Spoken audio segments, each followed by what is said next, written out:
Inaprubahan ng Sangguniang Panlalawigan ng Nueva Ecija sa kanilang 27th regular session ang isang resolusyon na humihiling ng tulong pinansyal mula sa Tourism Infrastructure and Enterprise Zone Authority o TIEZA para sa pagpapatupad ng isang mahalagang proyektong pangturismo at pangkultura sa lalawigan.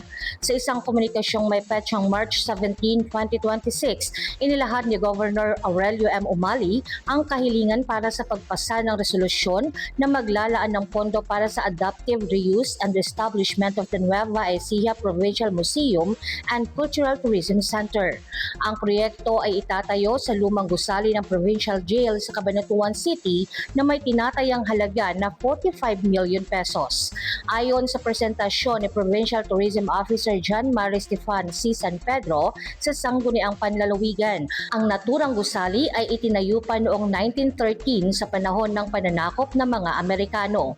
Ito ay isa sa mga natitirang estrukturang institusyonal mula sa maagang bahagi ng ika-20 siglo at may mahalagang ambag sa kasaysayan at pagkakakilanlan ng lalawigan.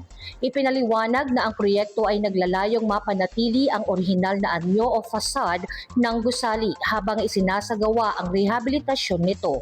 Sa ilalim ng plano, ang pasilidad ay magsisilbing tahanan ng Provincial Tourism Office, isang art gallery, pasalubong center para sa mga lokal na produkto at isang tourism information hub. Purpose po ng adaptive reuse po natin ng Old Provincial Jail po is first, number one po, preserve and conserve our heritage structure. Number two po, establish a permanent provincial museum. And number three po, create an integrated cultural tourism center which will of course house po mga provincial art galleries po natin and pasalubong center for our Novo Ecijano MSMEs and local products. And Tourism Information Center po kung saan pwedeng magkaroon ng visitor orientation and destination marketing hub po natin. And aside from that po, it also aligns with the national and provincial development goals po natin na it sustains tourism development and it also upholds cultural preservation and identity of the building. Dagdag pa rito, layunin din ng proyekto na magsilbing sentro ng pananaliksik at pag-aaral para sa mga estudyante, akademiko at iba pang mananaliksik. Gayon din bilang venue para sa mga local artists at cultural practitioners ng Nueva Ecija. Ayon kay San Pedro, kasalukuyang hindi na ginagamit ng lumang gusali at nakaranas na ng pagkasira kabilang ang bubong, dulot ng paglipas ng panahon at epekto ng mga bagyo.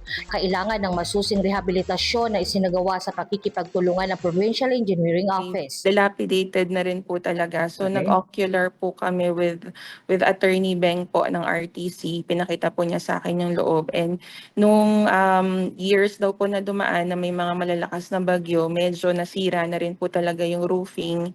Kaya po nung gumawa po ng panibagong proposal po sa tulong po ng ating engineering office ay umabot po sa 45 million po kaya yun po yung hinihingi nating budget po sa TIEZA. Ibinahagi rin na humingi na ng suportang pamahalang panlalawigan sa National Historical Commission of the Philippines na nangakong magbibigay ng teknikal na gabay upang matiyak ang wastong konserbasyon ng higit 100 taong gulang na estruktura.